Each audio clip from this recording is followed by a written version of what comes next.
Sahabat sekalian, dalam kehidupan sehari-hari, pernyataan menikah merupakan setengah dari agama sudah cukup populer. Karenanya, tidak heran jika ada anggapan dari sebagian kalangan masyarakat Muslim, khususnya anak-anak muda, ketika mereka ditanya, "Untuk apa menikah?" Serta-merta mereka menjawab, "Untuk menyempurnakan agama." Sahabat sekalian, fakta tersebut memunculkan pertanyaan. Apa sebenarnya yang dimaksud dengan setengah agama? Apakah pernyataan tersebut menunjukkan bahwa orang yang belum menikah, ia baru menjalankan agama setengahnya, lalu setelah menikah sudah menjadi sempurna? Ataukah jangan-jangan pernyataan setengah agama yang dipahami sebagian kalangan anak muda itu kurang begitu pas? Dalam menjawab pertanyaan tersebut, alangkah bijaknya jika kita mencoba menelaah kembali riwayat yang kadang-kadang hanya dikutip sebagiannya saja. Pada riwayat tersebut diungkapkan, "Idza tazawajal abdu istakmala nisfaddin." Ketika salah seorang hamba menikah, istakmala, sempurnalah, nisfaddin, sebagian setengah agama. Namun perlu dicatat, pernyataan ini tidak berhenti di situ. Ada kelanjutannya. Falyattaqillah binisbil baqi. Hendaklah kamu bertakwa kepada Allah pada setengah lagi. Sahabat sekalian, dua klausul dalam riwayat tersebut mengisyaratkan kepada kita bahwa kata din pada riwayat itu bukan din dalam pengertian agama secara utuh. Kata din di situ mengisyaratkan pada salah satu bagian tertentu di mana manusia, sebagaimana diungkapkan riwayat lain, cenderung terjebak dosa hingga akan dimasukkan ke dalam neraka melalui dua palang pintu. Secara tegas, Rasulullah Shallallahu Alaihi Wasallam menegaskan bahwa ada dua hal yang banyak memasukkan manusia ke dalam neraka.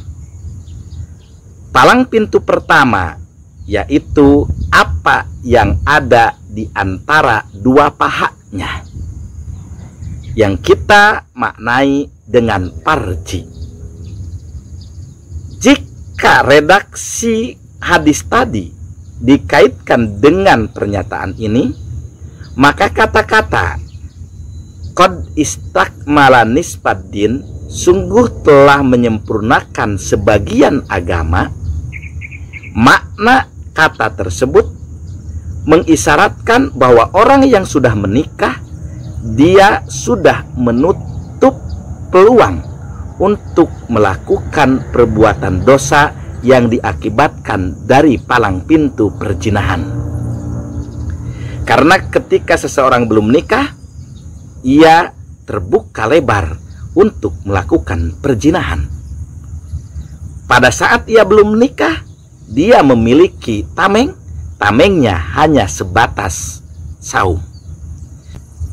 Ketika ia sudah menikah, ia bisa menyalurkan hasrat birahinya kepada perempuan yang sudah terjadi ikatan yang teramat kuat. Sahabat sekalian, ketika menikah itu bukan berarti palang pintu ke neraka serta-merta tertutup. Justru Rasul mengingatkan, "Falyattaqillah, bertakwalah kamu kepada Allah binisbil baqi, pada setengah lainnya." Nah, Setengah lainnya itu adalah apa yang berada di antara kumis dan jenggot. Dengan kata lain, setengahnya lagi itu ada di mulut. Mulut itu satu, menjadi tempat atau alat untuk berkomunikasi. Yang kedua, menjadi tempat untuk memasukkan makanan dan minuman. Dengan demikian dapat kita katakan, orang yang sudah menikah, ia sudah menyempurnakan setengah, yaitu melindungi farjinya dari berbuat zina. Setelah menikah, ada tugas yang teramat berat, yaitu harus bertakwa kepada Allah, karena ada pintu lain yang bisa menjerumuskan pasangan tersebut ke dalam api neraka, yakni lisan dan makan minum.